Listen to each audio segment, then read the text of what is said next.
1989年出道嘅新人當中，有一個名字當時並唔起眼，佢叫做黃靜雯。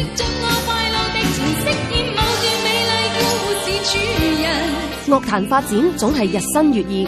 3年之後，阿飛憑一首《容易受傷的女人》首奪金曲。好開心，因為今年係第一次攞到呢個中文金曲啦。咁啊，好多謝香港電台俾呢個鼓勵我。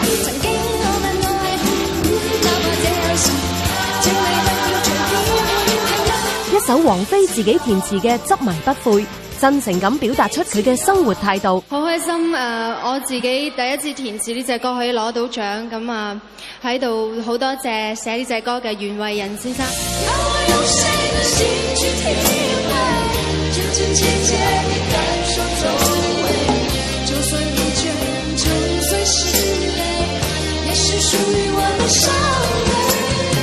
喺呢個時候，王菲發現咗一位對未來十分重要嘅戰友林夕。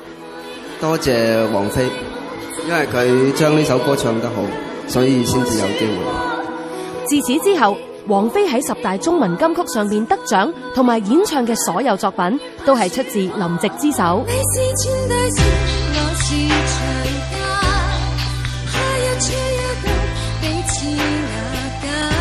90年代，華語樂壇係王菲嘅天下。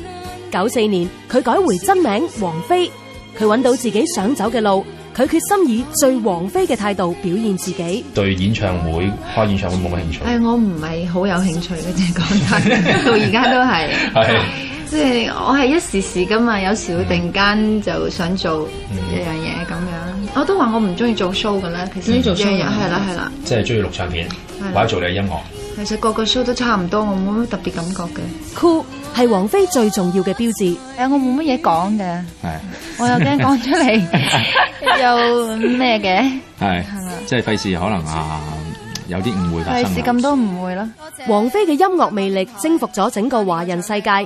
第21、22、23屆3年獲得10大中文金曲全球華人最受歡迎女歌手大獎。